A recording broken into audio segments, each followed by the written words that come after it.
निर्वेदम आयात निर्वेद का अर्थ होता है वैराग्य को प्राप्त करे। किससे? संसार में कोई भी ऐसा पदार्थ नहीं है उस परम तत्व को प्राप्त कर दे और नित्य सुख की प्राप्ति करवा दे। कोई ऐसा पदार्थ है दुनिया में? वेद ने मना कर दिया। सर्व दुखों की निवृत्ति, परमानंद की प्राप्ति, इसका स्वरूप क्या है?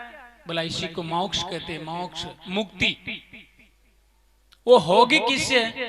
तो वेद ने खींच करके कह दिया रीते ज्ञाना ना मुक्ति, ज्ञान के बिना नहीं। ये पक्का है। तमेव विदित्वा मृत्युम अत्येति नान्य पंथा विद्यते अनाय, मना कर दिया। अरे उस परमात्मा को जान करके ही, उस परम तत्व को साक्षात्कार करके ही ये जीवात्मा परम सुख को प्राप्त कर सकता है, अन्य कोई तरीका नहीं। नान्य पंथा, पंथा माने मार्ग, कोई मार्ग है ही नहीं। तो इनके लिए वेद ने कह दिया परीक्षा लोकान, ये लोक और परलोक की भोगों में सुख की जो प्रीति है, इनसे मुझे परम सुख मिल जाए, इनको हटा देना चाहिए।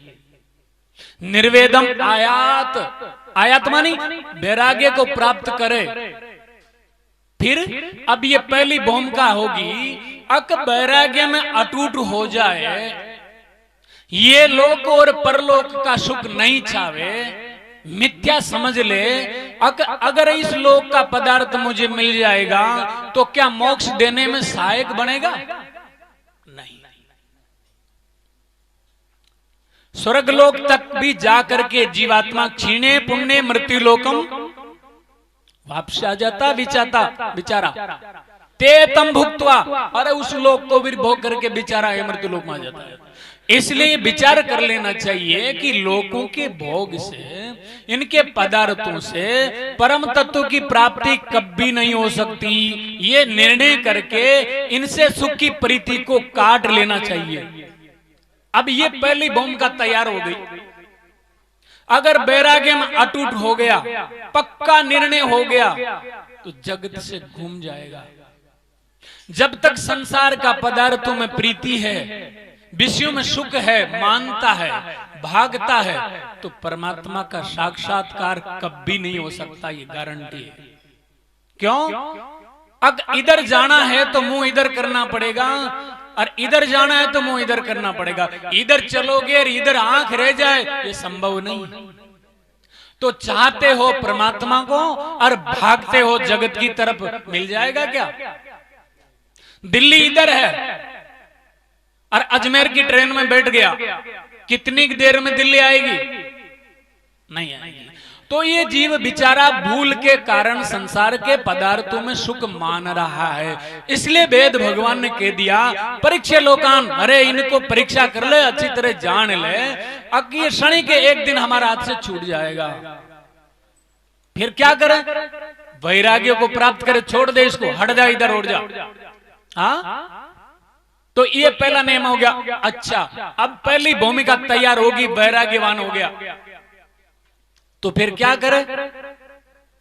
तद विज्ञानार्थम, तत् का अर्थ कर लेना उस परमात्मा को जानने के लिए। कहां जावे? पहले हमारे संचालक जी बता रहे थे, गुरु की आवश्यकता पड़ती है। आचार्यवान पुरुष वेद, श्रुति ने कह दिया आचार्य के बिना उस परमात्मा को नहीं जान सकते हो, गुरु के बिना नहीं जान सकते हो। गुरु बिना भवनिधि तर ही न कोई, जो बिरंच शंकर सम होई, कभी नहीं तर सकता। चाहे ब्रह्मा जी जैसा हो जाओ, चाहे विष्णु जैसा होता हो, चाहे शिव जी जैसा क्यों न हो जाओ, गुरु के बिना उस परमात्मा का साक्षात्कार कभी नहीं हो सकता। अगर होता तो भगवान राम क्यों शरण में जाते गुरु की? भगवान कृष्ण क्यों जाते गुरु की शरण? और तो 16 कला उतारी थे, क्यों जाते? क्या जरूरत पड़ गई? इसलिए बोल दिया सुरती माता ने, वेद ने फरमा दिया तद विज्ञानार्थम स गुरुमेवा विगच्छेत, अरे गुरु के पास चल जाओ। काहे के लिए? उसको जानने के लिए। अब बताते हैं गुरु कैसा होना चाहिए। हाँ, गुरु का विशेषण वेद भगवान बता रहे हैं। श्रोत्रियम ब्रह्मनिष्ठम, ये दो विशेषण बता दिया। दो लक्षण जिसमें है वो पूर्ण गुरु माना जाता है। कौन कौन है? श्रोत्रिय, काहे नहीं कहते श्रोत्रिय? वेद का तात्पर्य को जान करके उनकी युक्तियां उनका दिमाग में होना चाहिए, पूरा वेद को पढ़ा लिखा होना चाहिए और उनके अंदर श्रुतियां होनी चाहिए, उसको कहते हैं श्रोत्रिय। और ब्रह्मनिष्ठ काहे नहीं कहते? ब्रह्मनिष्ठ वो है ब्रह्मणी निष्ठा यस्य स ब्रह्मनिष्ठ। देखो, शास्त्र का तात्पर्य जान भी लेते हैं, अच्छी प्रकार से समझ लेते हैं, पढ़ लेते हैं, याद कर लेते हैं, पर निष्ठा जगत में है तो चाहे कितना भी वाक्य सुनाओ, कुछ भी करो, आगे वाले की निष्ठा जगत में ही रहेगी, ये नहीं। इसलिए वेद भगवान ने दो विशेषण दे दिया, श्रोत्रिय विशेषण दे दिया और ब्रह्मनिष्ठ विशेषण दिया उन्होंने। ब्रह्मणी निष्ठा यस्य, मानी ब्रह्म में ही निष्ठा है जिसकी। अच्छा, दूसरी निष्ठा और देख लो, कर्मणि निष्ठा यस्य स कर्मनिष्ठ, ज्ञाने निष्ठा यस्य से ज्ञाननिष्ठ, धने निष्ठा यस्य से धननिष्ठ। अरे जिनकी जान निष्ठा है वो वही उसको बेचारा को स्थित करवा देगा। तो इसलिए उन्होंने काट दिया, अगर जगत में निष्ठा है और श्रोत्रिय अगर है तो भी भला नहीं कर सकता, तो क्या करें? पता चलते ही छोड़ करके भाग जाना चाहिए। क्यों? गुरु गीता में स्पष्ट लिख दिया भगवान ने, पार्वती को कह दिया भगवान महादेव, ज्ञानहीनो गुरु त्याज्य मिथ्यावादी विडंबका स्वशांति न जानन्ति परसनांति करोति किम। ये बोलिए, अरे ज्ञानहीना का चक्कर में अगर फंस गए हो, जाल में फंस गए हो तो छोड़ दो। ज्ञानहीनो गुरु त्याज्य, अरे जो ज्ञानी नहीं है, श्रोत्रिय नहीं है, ब्रह्मनिष्ठ नहीं है, जगत में निष्ठा है, तो पता चलता ही छोड़ दे। त्याज्य, त्याग देना चाहिए, त्यज धातु से शब्द बनता है, त्याज्य छोड़ देना चाहिए। क्यों? मिथ्यावादी, दूसरा बता दिया, मिथ्यावादी, मिथ्याम वदती इति मिथ्यावादी, मिथ्या भाषण करता है, दूसरा विशेषण दिया। मिथ्यावादी, विडंबका, अरे पाखंडी है, पाखंडी, पाखंड रचा करके जगत के पदार्थों की इच्छा करके खून पीना चाहता है। क्या ले जाएगा? इनके पहले करोड़ गए इन धरती पर जन्म लेकर के, जिनका पता नहीं आज कहां गए, वो क्या लेके गए? तो संसार का पदार्थों में आसक्त होकर के खून पीना चाहता है। तो सुरती माता ने मना कर दिया, ना ऐसा चक्कर में नहीं आना। अर्जुन ने छोड़ दिया, सरेआम छोड़ दिया, द्रोणाचार्य को सामने देख करके छोड़ दिया। भगवान श्री कृष्ण की शरण चलेगी, त्याग करके चले गए ना। उनको पता चल गया कि मेरे जो ये अंतःकरण में शोक है ना, आग लगा रखा है मोह ने, शोक ने, इसको नष्ट करने के लिए इनके पास योग्यता नहीं है, मना करके भगवान कृष्ण की शरण चले गए। तो यह विशेषण यह आया है, श्रोत्रिय ब्रह्मनिष्ठ महापुरुष के पास चले जाना, तो वो निष्ठा कर देगा। कैसे जाना अब वो बता रहे, अन्य का विच्छेद कर दिया, बोला हट जाना इससे। ज्ञानहीनो गुरु त्याज्य मिथ्यावादी विडंबका स्वशांति न जानन्ति, अरे खुद शांति नहीं जानता बेचारा, पर शांति करोति किम, दूसरे को शांति कैसे दे सकता है? अरे वो खुद ही भूखा मर रहा है, कैसे रोटी खिला सकता है? अरे खुद अंधा है, चटिया पकड़ लिया, वो खुद पार नहीं जा रहा है, और जो पकड़ लिया वो कैसे लेके जाएगा? ये महापुरुषों ने स्पष्ट कह दिया। या ये विशेषण लेना, आंख होती है ये के अंदर, ये बाहर की आंख तो दुनिया में सबके है, फिर भी अंधे हो, बाहर की आंख से परमात्मा नहीं दिखता। वो ये के अंदर दिव्यम ददामि तो चक्षु, भगवान ने कह दिया ना, हे अर्जुन मेरा स्वरूप को देखने के लिए तू चरम नेत्र से सामर्थ्य नहीं है, अरे दिव्य चक्षु मैं तुझे देता हूं, उससे मेरा स्वरूप को देख। तो ये जो बाहर का चश्मा है, हो चाहे मत हो, कोई चिंता नहीं। अगर अंतःकरण का जो चश्मा हट गया, आंख खुल गई, तो उस परमात्मा को जान सकते हो। ये आंख तो सबके पास है, बताओ परमात्मा का क्या स्वरूप है? दिख रहा है किसी को? है? तो इसी के तो कुछ किसी को ऐसा नहीं होना चाहिए मैं तो आंख वाला हूं, ये तो सब बिना आंख वाले हैं। क्यों? आपको परमात्मा तो दिख रहा नहीं। और जिसको परमात्मा का साक्षात्कार हो गया, नहीं आंख वाला भी आंख वाला है। वो दिव्य चक्षु जिनका खुल गया है, वो नहीं आंख होते भी आंख वाला है। हाँ, तो यहां ये विचार करना, अक श्रोत्रिय ब्रह्मनिष्ठ महापुरुष के पास जाना चाहिए। और वो क्या करेगा? वहां जाकर के क्या करे? बैठ जाए बाजू में, बोला गुरुजी को माला पहरा रहा है, मुझे पहना दे, मैं भी चलाई हूं। ये बोला नहीं, तद विधि प्रणिपाते न परिप्रश्न न सेवया। अरे ते उपदेक्षन्ति ज्ञानिनस् तत्वदर्शी।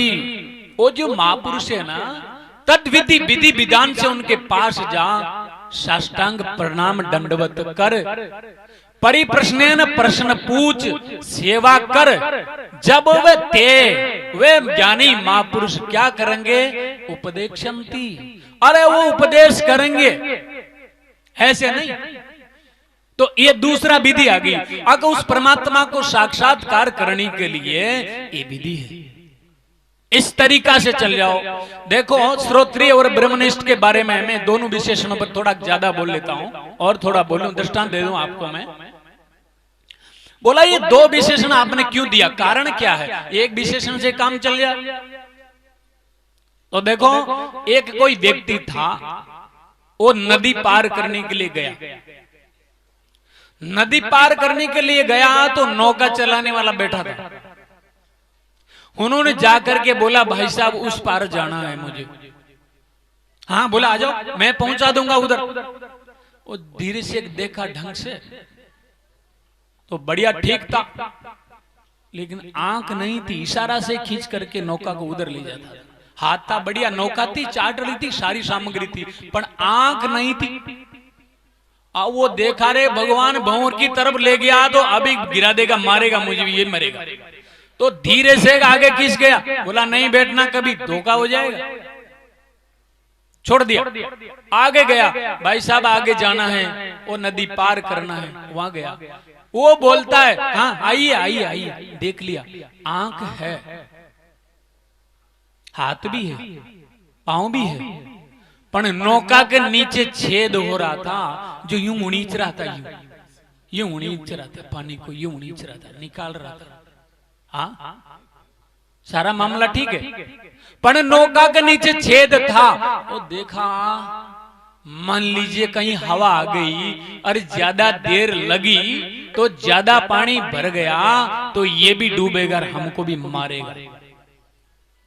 उसको भी छोड़ दिया, बोला नहीं भाई, ये तुम्हारे मेरे नहीं बनने वाली, आगे जाओ।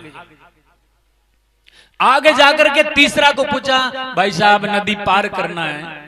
ये उदाहरण मैं क्यों दे रहा हूं? ब्रह्मनिष्ठ और वेद श्रोत्रिय होना चाहिए, वो कल्याण कर सकता, ये दृष्टांत दे रहा हूं मैं, इस पर समझ लेना चाहिए। आओ, वो आगे जाकर के पूछा तो वो एकदम छट्टा जवान, अरे नौका नहीं, हाथ भी पांव भी चाट ली, सब एकदम रेडी जंट। बोला भाई साहब उधर जाना, बोला बैठो अभी एक झपके में पहुंचाता हूं। सारा विशेषण अच्छी तरह से देख लिया, हाँ ये पहुंचा सकता है। अब नौका में बैठ गया तो एक चुटकी में पार उतार दिया। ये दृष्टांत सिद्धांत क्या है? आंख नहीं है मतलब क्या नहीं है? ब्रह्म में निष्ठा नहीं है उनको, वो ब्रह्म को साक्षात किया नहीं। अरे वेद कहां तक, बुद्धि तक आया है, अंदर प्रवेश करके अज्ञान को मिटाया नहीं है। तो आंख नहीं है, उसका साक्षात्कार नहीं किया। अब छोड़ दिया। जगत में निष्ठा है, शास्त्रों की व्याख्या कर देता है, बहुत अच्छा अच्छा भाषण कर लेता है, बोल लेता है, और सुबह ही क्या करता है? सब मेरे मुंह में आ जाओ, मुंह फाड़ लेता आकाश की तरफ, सब मेरे मुंह में बारिश हो जाओ। तो ये विशेषण उनका, मतलब संसार का पदार्थ मेरे पास आ जाओ। इसलिए बोल दिया ब्रह्मनिष्ठ होना चाहिए, नहीं तो भला नहीं कर सकता। अब दूसरा विशेषण आ रहा है, देखो साधन से चलाते हो ना ऐसे।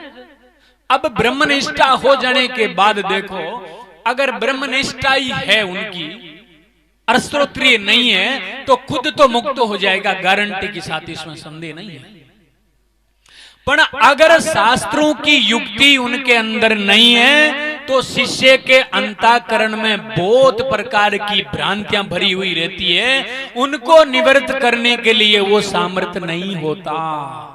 इसलिए शास्त्रों की युक्तियां भी उनके अंदर होना चाहिए, जरूरी है, नहीं तो तोड़ ही नहीं पाएगा भ्रांति को वो। इसलिए दोनों विशेषण उनके पास होना चाहिए। जो तीसरे नौका वाला के पास सब विशेषण था, वो पार कर दिया उनको। हाँ, तो इस प्रकार महापुरुष के पास जावे, कैसे जावे? आसक्ति को तोड़ देना। और ये समझ लो अच्छी प्रकार से, ये संसार का पदार्थ कोई भी हो, कोई भी कितना बड़ा क्यों न हो जाओ, मोक्ष देने में सामर्थ्य नहीं है। मोक्ष मानी सारा दुख मिट जावे और परम सुख हो जावे, ये देने में ये पदार्थ सामर्थ्य नहीं है, ये ध्यान। तो फिर क्या करें? आसक्ति को हटाओ। फिर कहां जाएगा? तत्वदर्शी महापुरुष के पास चल जाना चाहिए। अब विशेषण आया, कैसे जाना चाहिए? समित पाणी, पानी कहते हैं हाथ को, समिधा कहते हैं लकड़ी को। समिधा लेके जाते तो लकड़ी को कहते हैं। तो टीकाकारों ने, आनंदगिरी भगवान ने जो उपनिषदों पर टीका लिखा है, उन्होंने ये बताया है कि यहां समिधा से लेना साधन, वो लेके जाने वाला जो जा रहा है महापुरुष के पास, कुछ भी जाता है तो लेके जाना चाहिए, खाली हाथ नहीं जाना चाहिए। हाँ, तो लौकिक में ये भी पहले लेके जाते थे, समिधा मानी लकड़ी, दांतुन, ऐसा शास्त्रकार दिया है। तो कुछ कपड़ा आवश्यकता के अनुसार वो ले जाना चाहिए। पर यहाँ वो टीकाकार बोल दिया, 4 साधन रूपी समिधा लेके जाना चाहिए। अगर 4 साधन नहीं है तो वहां जाकर के प्राप्त नहीं कर पाओगे। हाँ ठीक है, सुन लोगे और थोड़ी देर में गर्दन को यूं हिला लोगे। हाँ बढ़िया बढ़िया बढ़िया।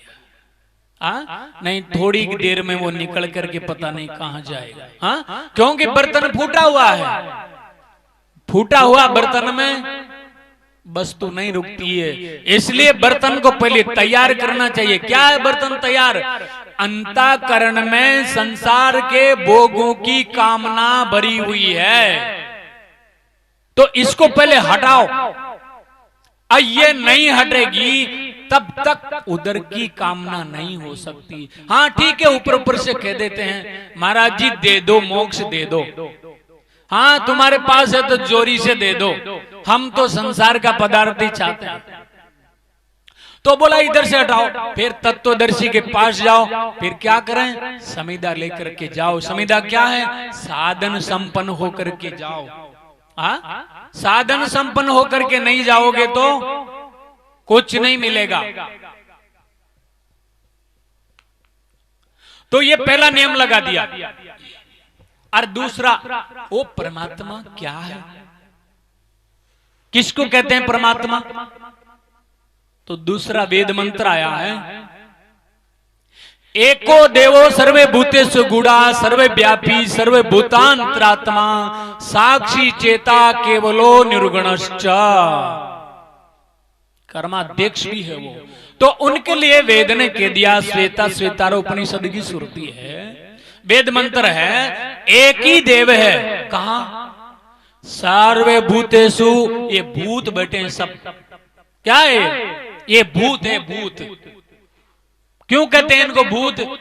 ये पंचभूतों के कार्य हैं, 5 भूतों से बने हुए हैं। तो बता दिया एक ही देव है। क्या है वो? विशेषण लगा दिया, साक्षी। कहां है? सर्वे भूतेषु, सारे प्राणियों में गूढ़। गूढ़ का अर्थ होता है छुपा हुआ है। कहां छुपा हुआ? भगवान ने गीता में कह दिया, सर्वे भूतानाम हृदय से अर्जुन तिष्ठति। ब्राह्मण सर्वभूतानि यंत्रारूढ़ानि मायया। अरे अर्जुन भगवान कहते हैं सारे भूतों के हृदय के अंदर में विद्यमान हो और मैं सत्ता दे करके हर प्राणियों को अपना अपना कार्य में लगा रखा हूं, हर प्राणियों के हृदय में मैं विद्यमान हूं, मौजूद हूं। तो यहां भी भगवान ने कह दिया सर्वे भूतेषु गूढ़ा। गूढ़ा का अर्थ होता है छुपा हुआ। कहां? हर प्राणियों के हृदय के अंदर मौजूद है वो। सर्वे एको देवो, एक ही है। एक ही परमात्मा सच्चिदानंद, उसका विशेषण है सत्य चित्त आनंद स्वरूप। ये है चेतन का 3 और 2 है माया का। नाम और रूप ये 5 हंस मिलकर के सारी सृष्टि भाषित होती है। तो एको देवो सर्वे भूतेषु गूढ़ा, सारे भूत प्राणियों के हृदय के अंदर वो परमात्मा एक ही है। साक्षी, देखो विचार सागर में एक दुआ आया है। क्या आया है? दुआ आया ना साक्षी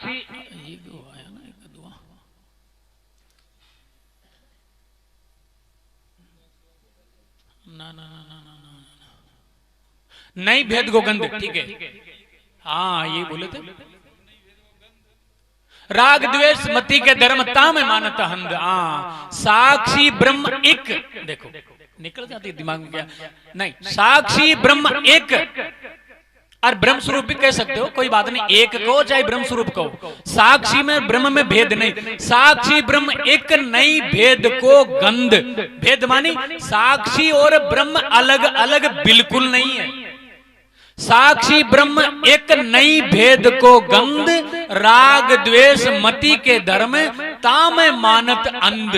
ताम किसमें? अरे उस साक्षी में भेद मानता है, साक्षी और ब्रह्म में वो अंध है, उसकी मति अभी ठीक नहीं हुई, आंख खुली नहीं। तो यहां भी आया श्रुति में साक्षी चेता, चेता का अर्थ होता चेतन, केवलो केवला का अर्थ होता एक, एको देवो सर्वे भूतेषु गूढ़ा, साक्षी चेता केवलो निर्गुणश्च, सतोगुण रजोगुण तमोगुण इनका संबंध उनकी साथ नहीं है, और इनके कार्य का भी उनके साथ इनका संबंध नहीं है।